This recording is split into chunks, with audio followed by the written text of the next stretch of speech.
স্বরাষ্ট্র উপদেষ্টা lieutenant general অবসরপ্রাপ্ত মোহাম্মদ জাহাঙ্গীর আলম চৌধুরী বলেছেন, আসন্ন ত্রয়োদশ জাতীয় সংসদ নির্বাচনকে বাধাগ্রস্ত ও প্রভাবিত করার যে কোনো অপতৎপরতা কঠোর হস্তে দমন করা হবে। এ বিষয়ে আইনশৃঙ্খলা বাহিনীকে সর্বোচ্চ সতর্কতা ও পেশাদারিত্বের সঙ্গে দায়িত্ব পালনের নির্দেশ দেন তিনি।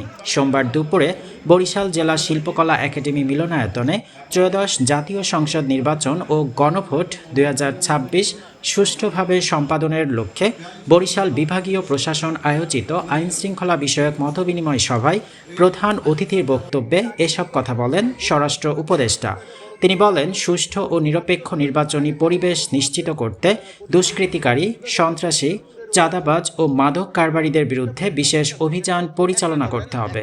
নির্বাচন পূর্ববর্তী 4 দিন সহ ভোটের আগে, ভোটের দিন এবং ভোট পরবর্তী সময়ে নিবিড় টহল জোরদার করার নির্দেশ দেন তিনি। চরাঞ্চল ও দুর্গম এলাকাগুলোতে বিভিন্ন বাহিনীর সমন্বয়ে টহল কার্যক্রম পরিচালনার উপর গুরুত্ব আরোপ করেন।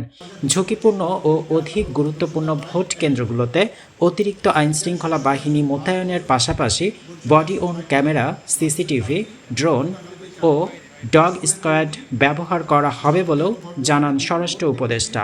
এছাড়া ন্যাশনাল টেলিকমিউনিকেশন মনিটরিং সেন্টারে নির্বাচন সুরক্ষা অ্যাপ 2026-এর মাধ্যমে সার্বিক নিরাপত্তা তদারকি করা হবে বলেও তিনি উল্লেখ করেন।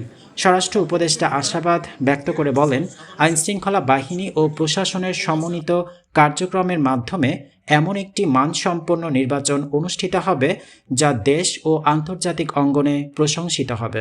এই নির্বাচনটা যেন শান্তিপূর্ণ, সুষ্ঠু এবং উৎসবমুখর হয়, এই জন্য সবাই প্রস্তুত এবং এখানে প্রস্তুতি খুবই ভালো। পুরা বাংলাদেশে আমরা 1 লক্ষ সেনাবাহিনী নিয়োগ করতেছি, 1,50,000 পুলিশ নিয়োগ করা হয়েছে, দেবী 5,000 নিয়োগ করা হয়েছে, 37,000 বিজিবি নিয়োগ করা হয়েছে, র্যাব নিয়োগ করা হয়েছে প্রায় 10,000-এর মতো, এবং কোস্টগার্ডও প্রায় 5,000-এর মতো, বাট একটু কম দিতে যাচ্ছে। এবং সবচেয়ে বড় বাহিনী হলো আনসার প্রায় 6 লাখের মতো আনসার নিয়োগ করা হচ্ছে। এছাড়া ইন এডিশন আমরা বিএনসিসি নিয়োগ করতেছি। বডি ক্যামেরা রাখা হয়েছে, এবার কেউ কিন্তু পার পাবে না। সিসিটিভি প্রত্যেকটা জায়গায়, আগে যে ওই যে স্ট্যাপিং করে চলে গেছেন, এর কিন্তু ছবি উঠে থাকবে। আর প্লাস ওই জায়গায় ড্রোন থাকতেছে, প্লাস এই যে বডি ক্যামগুলো, ওটার সাথে সাথে কিন্তু তারা আপনার ইনফরমেশন সেন্টারে চলে দিতেছে যে কোথাও কোনো গন্ডগোল হলে সাথে সাথে কে করলো হয়ে পেয়ে যাবে, ধরে দেবে। এবার আপনার ডগ স্কোয়াডও রাখা হচ্ছে সবচেয়ে বেশি হলো নিরাপত্তা। আপনারা দেখছেন গত 2টা পূজায় আমরা যে নিরাপত্তা ব্যবহার করেছি, এখানে প্রায় 42,700 মতো হলো কেন্দ্র, কিন্তু পূজা মণ্ডপও ছিল প্রায় 33,000। ওখানে কিন্তু এই যে সুরক্ষা অ্যাপ খুবই ভালোভাবে কাজ দিচ্ছে। আপনারা দেখছেন যে পূজা এবার কিন্তু খুবই শান্তিপূর্ণ হয়েছে, আগেরটাও শান্তিপূর্ণ হয়েছে। কদিন আগে যে এই সরস্বতী পুজো হয়ে গেল, এটাও খুব শান্তিপূর্ণ হয়েছে।